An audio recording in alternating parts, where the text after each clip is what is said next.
des traces de chrétiens au Ladakh et donc on pourrait dire sur le plateau tibétain bien avant une période plus contemporaine, bien avant le 19e, 20e siècle. Les missionnaires moraves protestants en particulier, eux arrivent dans l'Himalaya occidental en particulier à la fin du 19e siècle. Donc là, on voit, c'est la mission de Kelang avec des missionnaires et un certain nombre de...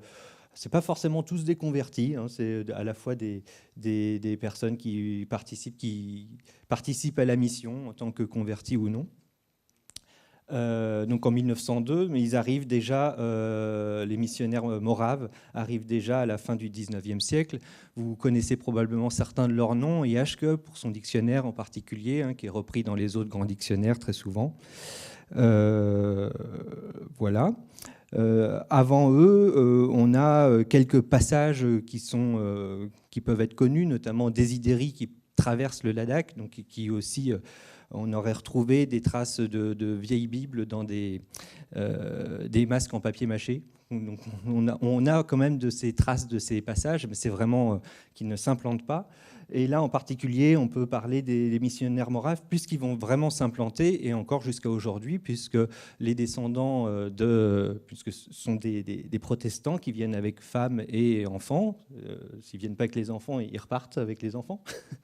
Mais on leur envoie les femmes, même, pour tout dire. Mais vous avez des descendants de ces convertis qui forment aussi une partie de la communauté chrétienne morave du Ladakh, dont il est question en majorité dans le documentaire qui suit. Dans le documentaire, donc là c'est toujours les Moraves qui s'installent d'abord en 18... J'ai pris quelques petites notes. Donc Kelang, ils arrivent en 1856 et ils vont construire 2 missions, et à Leh, donc au Ladakh, ils arrivent vraiment en 1885. Il va y avoir une mission un petit peu plus loin à l'ouest, à Khaltse, qui va être construite un peu plus tard. Donc les missionnaires moraves qui viennent avec leur famille, avec leurs enfants, participent à la vie locale aussi, s'intéressent donc au sujet aussi bien de linguistique, hein, comme Yashke par exemple, un des premiers. Ils font des traductions, c'est un des fers de lance de la mission, c'est de traduire la Bible alors ils se posent beaucoup de questions en tibétain, en laouli, en ladakhi, en kinori, voilà, donc ils se posent plein de questions. Il y a plusieurs traductions qui ont été faites.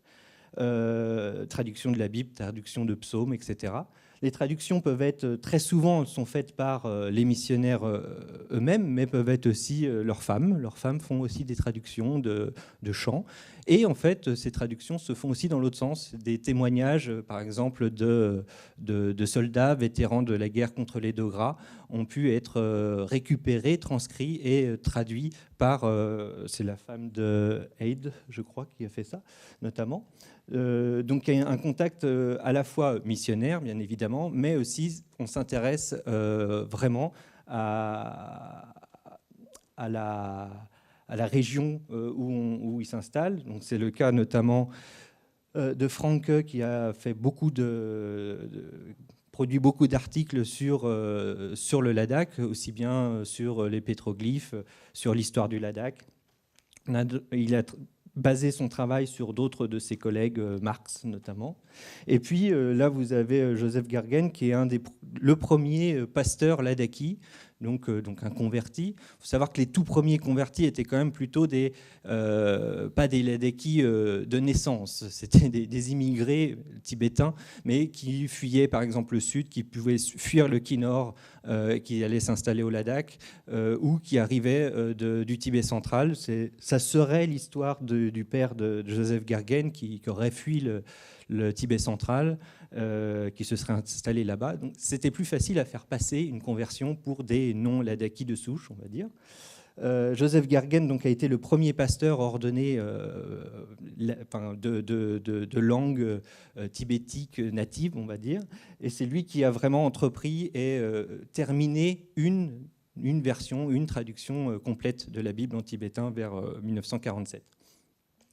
Ils ont beaucoup travaillé ensemble, hein, Gargen allant récupérer des inscriptions dans des tchorten, dans des choses comme ça pour Franck. Et puis, notamment, ils ont aussi créé parmi les premiers périodiques en tibétain. Là, c'est le Ladakhi Akbar, mais vous avez aussi le Kielanki Akbar, juste un petit peu plus tôt. Le Kielanki Akbar, que vous pouvez trouver en ligne, qui a été numérisé sur le site de la Bibliothèque nationale de Berlin. Voilà, donc toute la vie des Moraves au Ladakh est finalement dans le film peu expliquée. Faut savoir que les derniers missionnaires européens au Ladakh, c'est dans les années, fin des années 40, Pierre et Catherine Witos, qui étaient suisses. Parmi ces missionnaires moraves, les premiers étaient allemands, ensuite on a eu beaucoup de Britanniques, et aussi des Suisses, les derniers donc, qui étaient les Suisses. Donc Franck avec sa famille au Ladakh. Les enfants portent tous des noms, je les ai mis là, certains. Ils portent tous des noms aussi ladakhi, comme Walter Dundrup, voilà. Une façon aussi de s'intégrer à la culture locale. Donc là, c'est la mission de Kaltse où ils se sont installés plus tard. Hop. Et puis, c'était mon idée dans cette présentation, c'était aussi de vous inciter à aller voir un petit peu toutes les archives qu'il y a, qui sont très peu montrées finalement dans ce documentaire, sur les Moraves en particulier, puisqu'en fait, ils ont écrit, publié un périodique sur leur mission. Alors, leur mission qui concerne aussi bien le Ladakh que le Nicaragua ou le Labrador, l'Afrique du Sud. Donc là, on voit même sur un des derniers, on voit même un petit Ladakhi sur la couverture. Et donc, vous avez relaté, avec des images aussi d'ailleurs, l'évolution de la mission. Donc, ce qui peut être assez intéressant pour voir les problèmes qui peuvent se poser, les maladies, les pandémies qu'ils peuvent avoir à certaines périodes. On peut même voir le nombre de convertis à telle ou telle période. Avec certaines images, on peut même deviner, voir un peu l'évolution de ce qu'est. Là, on s'y retrouve presque plus. Hein, c'est direction Changspa, à Lem, et voilà. Il y a encore quelques bâtiments qui doivent encore exister. Mais c'est aussi très intéressant. C'est en deux. Non. C'est aussi très intéressant pour voir l'évolution de la ville en images.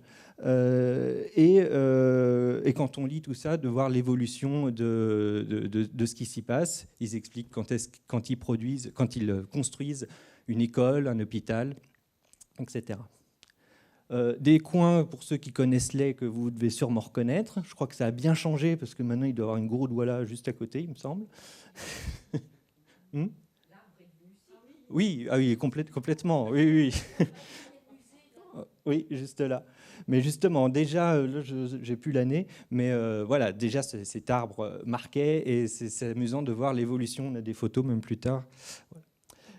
Juste pour vous montrer, parce que le documentaire date d'il y a une dizaine d'années, il faut savoir que l'église morave a été entièrement refaite en 2014. Donc là, quelques images rapides de l'église morave. Bon, je n'ai pas de plan d'ensemble.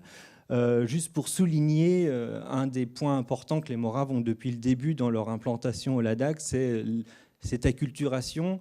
Je ne suis pas allé récupérer l'image de Pascal dans un de tes articles, qui reprend en fait la roue de la vie, mais pour expliquer la vie de Jésus finalement. On a plein d'aspects comme ça. Oui, oui.